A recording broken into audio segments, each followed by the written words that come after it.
Hi, I'm Tanya and I'm here with some of my colleagues from the Rose Gallery in Northampton.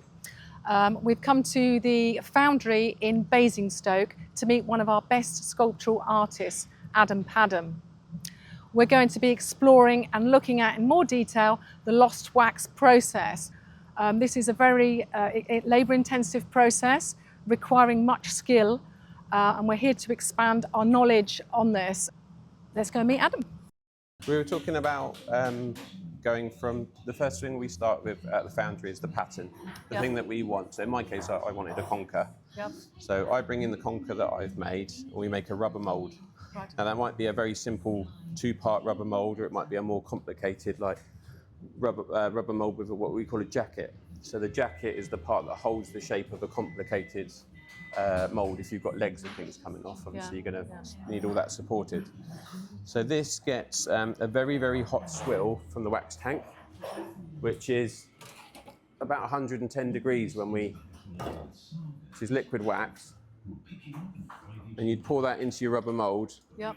And so between the silicone, which can pick up the details of a fingerprint, it's incredible detail that it picks up, and then the very, very hot temperature of the wax, basically you'll get all the detail that you need in order to take out. Coat your mould. That's it. You coat the inside of your mould, cut off all the excess, put the mould back together, and then what we have is called a casting thickness. So what you aim for about 3.5 to 5 millimeters, depending on the job of thickness, and that thickness will be the thickness of the metal. Right.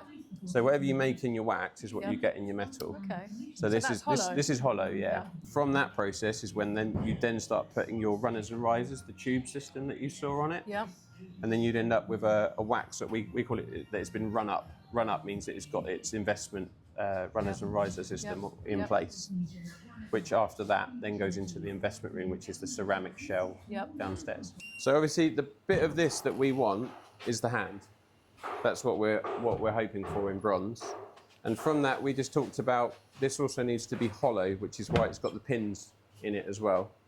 So everything that you see here will become a negative space. So once it's in its ceramic shell, and the ceramic shell is at the right thickness to take the weight of the metal, this will all get melted away and become a negative space. So this is the cup where we're going to pour the space for the metal to run into. You've got your runners, which help the metal run into the job, feeding the job till it all fills up to the bottom. And then, like I said before, if we didn't have anything to let the air out, each one of these fingers would become an air pocket and we wouldn't have fingers anymore. So all of this is to let the air out, and we call that a riser, which rises to the top and lets the air out. The added part of this, it being hollow, is like I said, you've got the pins, because once the ceramic shell's on the outside, we'll smash a hole through and then we'll fill it up with a core mix, which will then set solid inside. So you've got a solid interior core, a solid exterior core, and sandwiched between them would be the wax, which once it's melted away is an empty space for the metal to occupy.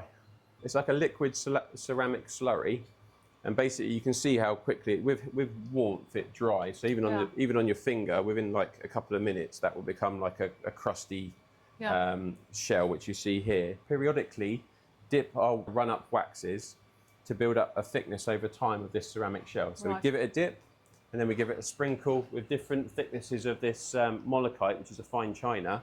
The first coat is like ultra fine. The process itself hasn't changed for thousands of years. Ancient China used to do this just by packing mud and clay around the wax and melting it away. But as we've refined it with modern materials, the concept is the same, but the process and the materials are slightly different. You see that's going crusty already. So over the course of a week, each part of this will be dipped, sprinkled like you'd sprinkle your donuts, let to dry, dipped, sprinkled, and you build up a thickness. Done a few times then. It's done about 8 times, I think. Depends on the size of the piece. And you go from really fine grain molokite to a thicker grain, because as you get towards the outside, where the detail is not important, you're just trying to build strength in the shell. You just use the thicker grain of molokite to. And then once it goes into that massive black box, which is our dewaxer, that fires it, fuses it all together and makes it really strong. This is what it looks like before it's been fired. So it goes into the big dewaxer box over here. All the wax comes rushing out and fires the shell until there's nothing left inside it. Becomes a nice white colour. and there's nothing there. That's a clean investment shell now that can be, that's ready for the metal to be poured into. Wow. So 1100 degrees, the metal will run into that. It will run down the runners, like we said, fill this up, and then the air will come back out to the top, and then you should have a perfect casting ready to get smashed off, sandblasted, and metalwork begins. And then the bronze is in the furnace at the moment, and we pour that around 1100 degrees. And they're just packing it into sand. So what degrees are they heated up to? They're probably around 800 or maybe 700 to 800 degrees. Crikey. It's just until they glow, really. And they put the sand in to keep it still or something? So it kind of acts, they'll pack it all around. It stops the weight of the metal bursting out of the shell, basically. Yes. Because as it pours, all that weight hits the bottom of the shell. Yeah. And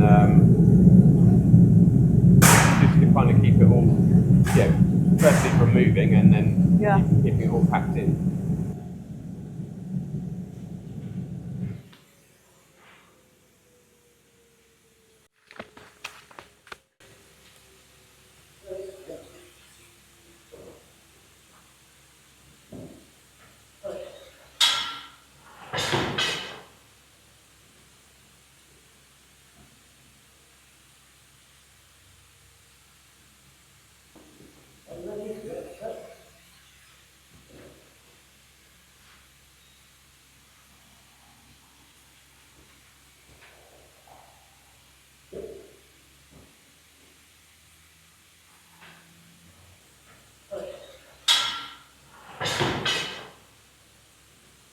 This is our ceramic shell that we've cast into the cup. The metal's run down it. It's now at a point where you can start breaking it off. And then you've got your crude bronze casting here. Right. So this is bronze in its pure cast form before it's been sandblasted, filed, sanded, polished, all the patination. So that's going from a pure ingot, which I'll just grab. That's what I was going to say. What does it look like in its pure form? That's it. When it comes to us, in a, like it's an ingot. We call it like your bronze bar. Yep.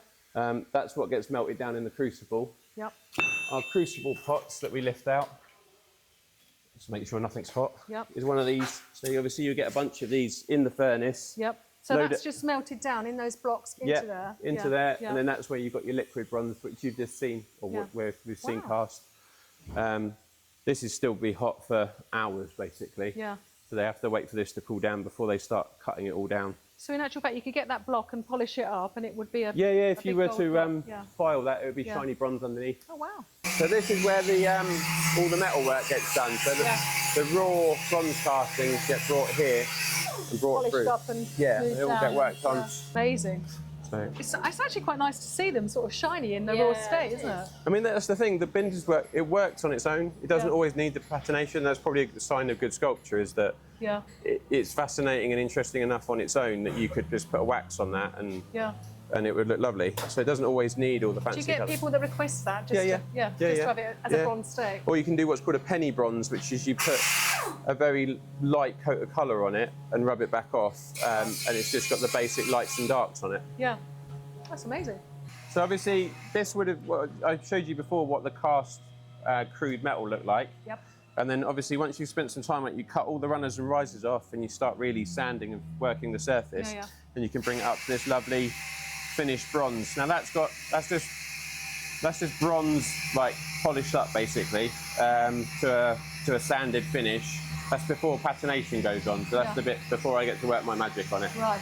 That's when we start using funky chemicals. So this is strange. This is copper nitrate, which is blue, but it actually turns green when you put it onto the surface of bronze. Wow. Like your church roofs always go green, like you've got your copper tiles. Yeah.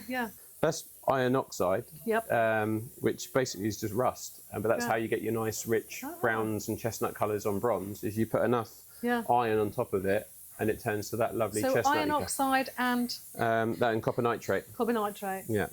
Well, it goes on as it's hot. So like we would warm this up with a blowtorch, get it really hot, and you actually sizzle it on as it's hot with a blowtorch. So as you see, these are all quite dusty and matte. Yeah.